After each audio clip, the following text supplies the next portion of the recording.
गुढीपाडव्याच्या दिवशी अनेक वर्षांची जी आपली परंपरा आहे ती यावर्षी पण आपण पुढे घेऊन जाणार आहोत. आणि कौपिनेश्वरपासून जी आपली मुख्य यात्रा निघणार आहेच, पण आता जसं ठाणे वाढतंय तसं ठाण्यामध्ये ही स्वागत यात्रा ही प्रथा सुद्धा सर्व बाजूंनी वाढत चाललेली आहे. आणि त्यामुळे 13 उपयात्रा सुद्धा यामध्ये निघणार आहेत. आणि मुख्य म्हणजे सशक्त ठाणे, समर्थ भारत, वंदे मातरम असे विविध विषय दिलेले होते. आणि तसंच सध्याच्या युद्धाच्या पातळीवरती सुद्धा त्या पार्श्वभूमीवरती सुद्धा काही विशेष संदेश देणारे चित्ररथ या ठिकाणी आपल्याला पाहायला मिळणार आहेत. म्हणजेच या ठिकाणी वेगवेगळे विचार घेऊन आपण नवीन वर्षामध्ये प्रवेश करावा, हा जो विचार आहे सगळ्यांनी एकत्र येऊन त्याच्यामध्ये स्वागत करावं नवीन वर्षाचं, हा जो वर्षानुवर्षाचा आपला विचार आहे तो या वर्षी सुद्धा तितकाच दृढ होणार आहे असं मला वाटतं. काय ठाणेकरांना संदेश द्या? मी वैयक्तिक सांगितलं तर सुरुवात माझी जी निवेदनाची झाली ठाण्यातली ती स्वागत यात्रेमधनं झाली. आणि आज मी इथे स्वागताध्यक्षा म्हणून काम बघतीये. हा माझ्यासाठी वैयक्तिक म्हणाल तर खूप आनंदाचा भाग आहे, आनंदाची बाब आहे. आपण सगळ्यांनी, हे आपलं शहर आहे आणि ही आपली यात्रा आहे, त्यामुळे आपण सगळ्यांनी याच्यामध्ये अतिशय उत्साहाने पारंपरिक वेशभूषेमध्ये सहभागी व्हावं आणि सगळ्यांचाच उत्साह द्विगुणित करावा असं नक्कीच सांगाल.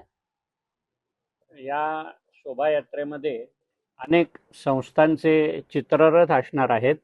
आणखीन ही शोभायात्रा जी आहे ही कौपिनेश्वर मंदिर या ठिकाणाहून आपण सुरुवात करणार आहोत आणि त्याचा मार्ग कौपिनेश्वर मंदिरातून निघून जांभळी नाक्याला ती येईल. त्यानंतर तिथून रंगोबापूजी चौक इथे येणार आहे.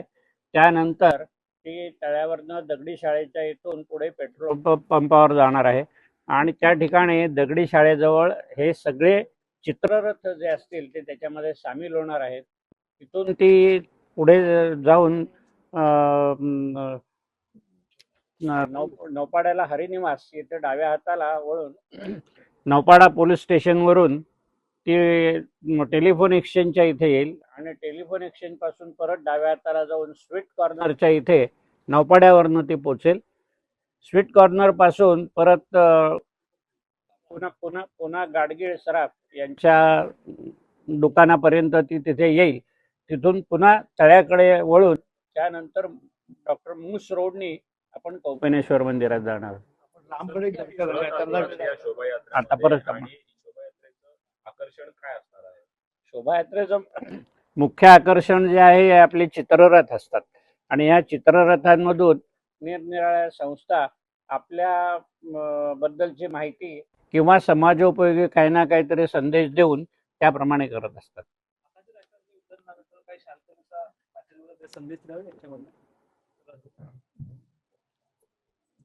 सध्या ही ठाण्यातली शोभायात्रा महत्वपूर्ण पाहिली जाते. अख्ख्या राज्यभरातली महत्वपूर्ण ही ठाण्यातली शोभायात्रा पाहिली जाते. जागतिक पातळीवर युद्ध सुरू आहे, ते शांततेचा काही संदेश आपण देणार आहे ह्या शोभायात्रेच्या माध्यमातून, असं काय असणार आहे? मुख्य म्हणजे हिंदू समाज हा शांतता प्रिय आहे, पण तरी सुद्धा ही जी पार्श्वभूमी आपल्याला बघतो त्या पार्श्वभूमीवरती आपण शांतता, समानता, बंधुत्व याचा संदेश देणार आहोत. आपल्या कोपेश्वर संस्कृतीचा जो चित्ररथ असणार आहे त्याच्या भगवान शंकराची मोठी मूर्ती असणार आहे मागल्या वर्षीप्रमाणे. त्या मूर्तीच्या तिथेच आपण एक संदेश देणार आहोत शांतता आणि बंधुत्वाचा. या शोभायात्रेनिमित्त काय आव्हान, काय मेसेज असेल?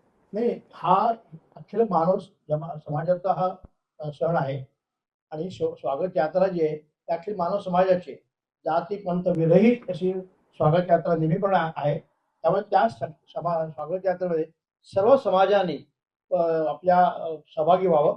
आपले चित्र असतील नसतील आपण पायी सुद्धा आपल्या रथात सहभागी होऊ शकता आणि एक चांगला संदेश आपण जगाला ठाणेकरांना देऊ शकतो. समर्थ ठाणे, सशक्त भारत, सशक्त ठाणे, समर्थ भारत हा जो आपला संदेश देण्याचा प्रयत्न आपण करतोय आणि 2027 भारत 2027 यासाठी हे एकी महत्वाचे, ही सर्व समाजाची एकी महत्वाची आणि त्या एकीचा आपण संदेश या स्वागताने देण्याचा आपण प्रयत्न करतो. Okay, thank you sir.